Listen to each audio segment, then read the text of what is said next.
The Doria has, since 2:40 in the afternoon, been running in a heavy fog. Although the ship's speed has been cut only slightly, Captain Calamai has ordered the usual precautions taken.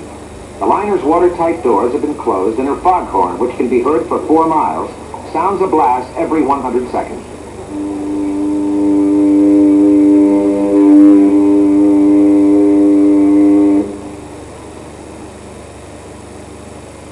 The fog is so terrible that we are in big danger. We say, what you speak? We are not in danger. The horn is not blowing. When we are in danger, the horn will blow. In this moment we heard the horn. And he said, you are right, Mrs. Sherborne. We are in danger. On the last night out, everything is relaxed and informal. With the captain's dinner behind them, shipboard acquaintances spend the last leisurely evening saying their farewell. Even the dancing this last evening is subdued, and the orchestra sets a mood of nostalgia with the sentimental and frequently played Arrivederci Roma. At 10:40, the ANDREA Doria's radar picks up a blip. Since the Doria has passed the Nantucket lightship 20 minutes earlier, this one is identified as a moving ship. It is 17 miles away.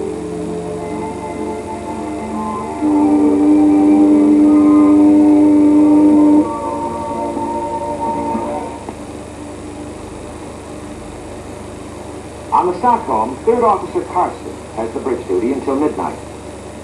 Running at her top speed of 18 knots, the Stockholm is in clear weather, although fog has been reported out beyond the Nantucket lightship, still 22 miles ahead.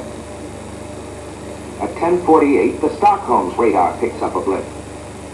It is identified as an approaching ship, and its position is fixed at 12 miles and slightly to the right. At 11 o'clock, the radar puts it at 6 miles. By 11:03, 4 miles and closing fast.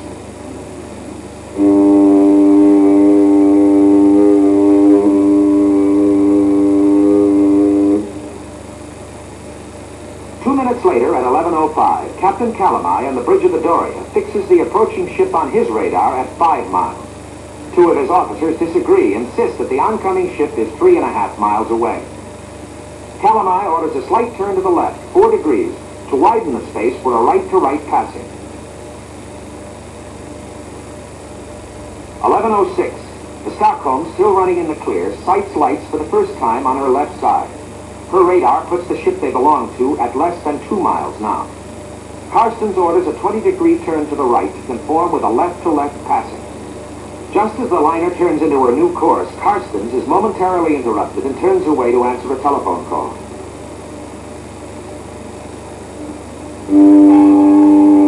Minutes later, the officers of the Doria are horrified to see an oncoming ship loom up through a break in the fog. Captain Calamai orders all left and sounds 2 sharp blasts on his whistle. The warning signal for an emergency left turn, but the speeding ship skids ahead a half mile before starting to react. On the Stockholm, Carstens returns from his telephone call. Ahead of him, like a nightmare vision, the lights of the ship he had seen to port appear to have swung all the way around. In desperation, the Swedish officer orders a hard turn to the right and full speed astern, but the fatal course is set.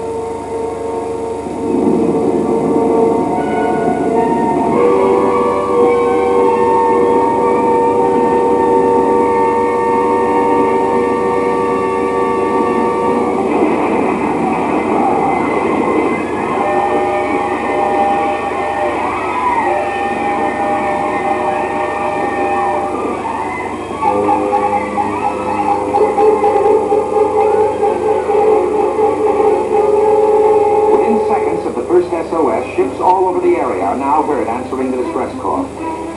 The messages are also received by the Coast Guard's Rescue Center in New York City. The crash position is immediately plotted and the ships are identified as the Stockholm and the ANDREA Doria. From ports along the eastern seaboard, Coast Guard cutters race to the scene.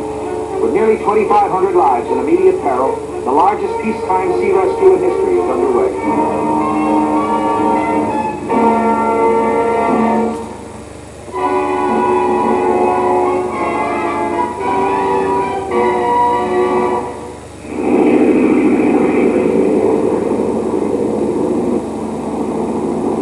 John Tillman speaking of plane, that's daily news.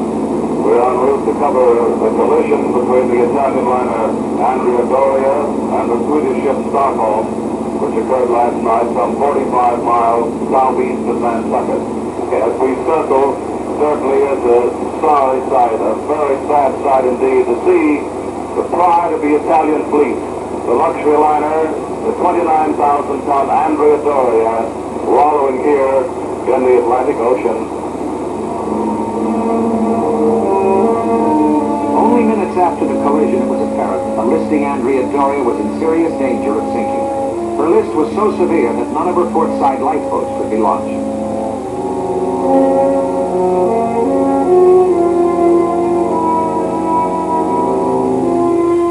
Although 40 feet of the Stockholm's bow has been ripped away in the collision, she remains seaworthy, and many of her lifeboats brought the first Doria survivors aboard. Of the 545 she's picked up, half are Doria crew members, a fact which will be the subject of much controversy. With the assistance of other ships which raced to the scene, among them the Cape Anne, the Ile-de-France, the private William H. Thomas, and the Robert E. Hopkins, all known survivors have been removed from the ship during the night. Of the several ships which raced to the disaster scene, perhaps none cheered the Doria's stricken passengers more than the Ile-de-France, which arrived with her sign and floodlights gleaming across the water. Now, as she returns to New York with 758 survivors aboard, she messages, "All passengers rescued, proceeding to New York full speed."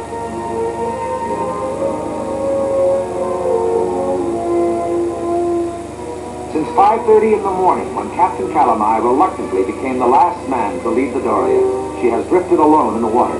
Now Captain Calamai and a few of his crew wait anxiously in a nearby lifeboat for tugs to arrive. Their last hope is that the ship can be towed to shallow water, where if she sinks, she may at least be salvaged. At 7:40, U.S. Army and Coast Guard helicopters arrive and begin lifting the critically injured from the Stockholm's afterdeck. American helicopters came from shore and stood right above our deck and lowered what is called a basket for the wounded. First little girl that was put on, she was badly wounded. Then there were 3 helicopters altogether picking up wounded from the deck. And it was a wonderful sight to see what Uncle Sam will do in case of tragedy. Among the 5 they pick up, one is a little girl with severe brain damage, suffered when her father dropped her into a lifeboat. She will later die in a Boston hospital, only hours after her distraught parents managed to find her again.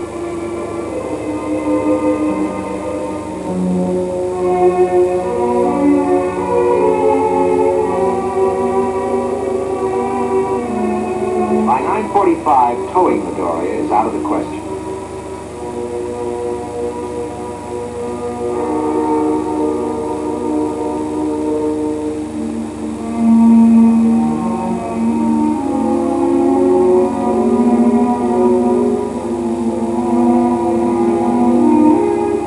About 10:30 or 11 o'clock, she did her last depth dive, and all the crew from the ANDREA DORIA were watching this from the deck of the Stockholm, tears in their eyes. It was a dramatic thing, something you will never forget. They loved their ANDREA DORIA. At 10:09, her bow slips beneath the water, and the ship many called the most beautiful in the world plunges to her death at the bottom of the Atlantic.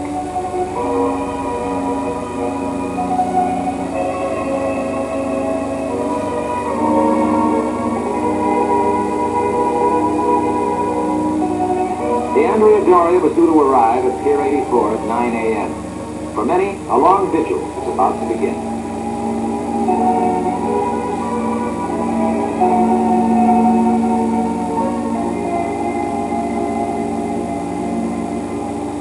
The first survivors reach New York on the Ile-de-France. For the next 18 hours, they pour in on the 4 other rescue ships. Last to arrive is the crippled Stockholm. One little girl, scooped from her bed on the Doria by the Stockholm's bow, was carried back with it, and somehow, in this twisted wreckage, survived.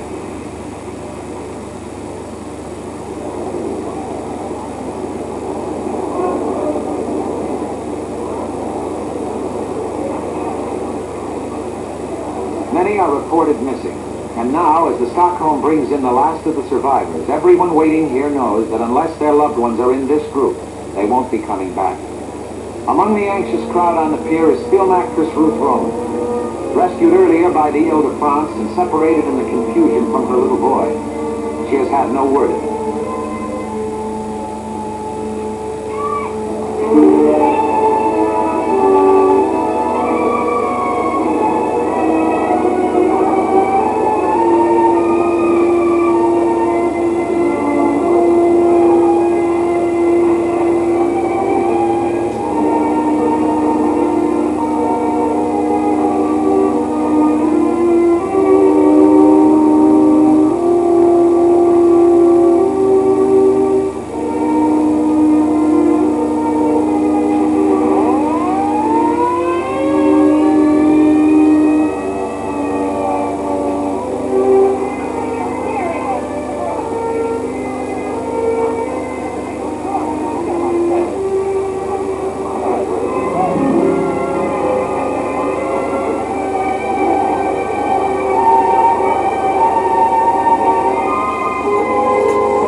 Returning survivors begin to tell their stories, there is much apparent disagreement and confusion as to what actually occurred. When it collided, Yes, very loud.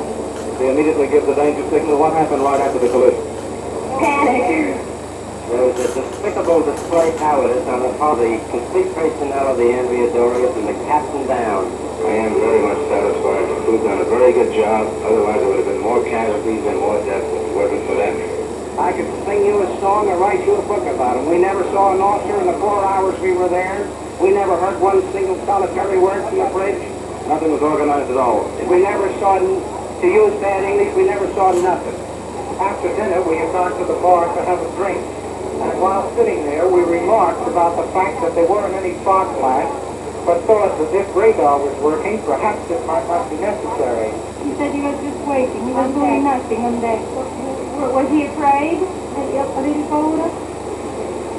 No. He wasn't scared. No. I couldn't begin to tell you this, so I'm too upset about the thing. Oh, I won't say anything. I will not say anything. I don't know. I just I jumped on the water. I don't know myself. I am British, but I come from Malta, the island of Malta, and I married Professor Pick on the 18th of April.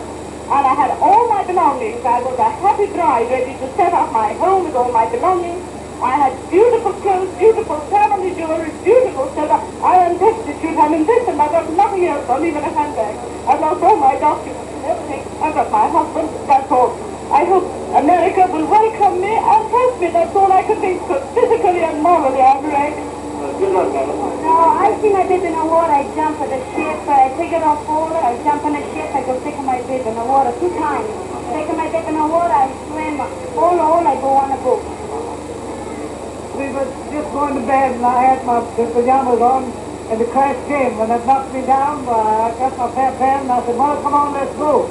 The crew of the ANDREA DORIA couldn't even help on the Stockholm until a few of us women got clearing the dishes and helped wiping dishes in the kitchen. We sort of embarrassed them, and after this, they buckled down and helped out. This little fella said that, don't worry, Pop, I can swim. Everything went smoothly, and I know he told me before that he praised us even in saving this one's life here, the little one. Finally, the 2 captains meet the reporters. Nordenson of the Stockholm, with some help from his company's lawyers, is first. Just after the collision, did you check your radar, sir? No.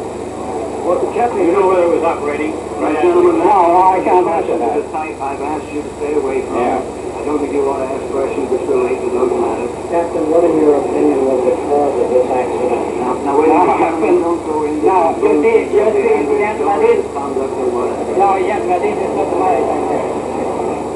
We have been helped with brilliance by the United States Army, Navy, and Coast Guard ships by the Ile-de-France, the Stockholm, and the Cape Ann.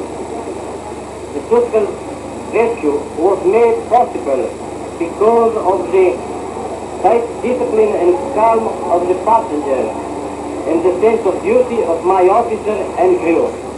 Captain Calamai summed up his loss in one bitter sentence.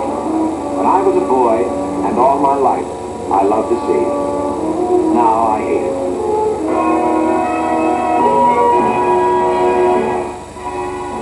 In a moment, the conclusion of our story.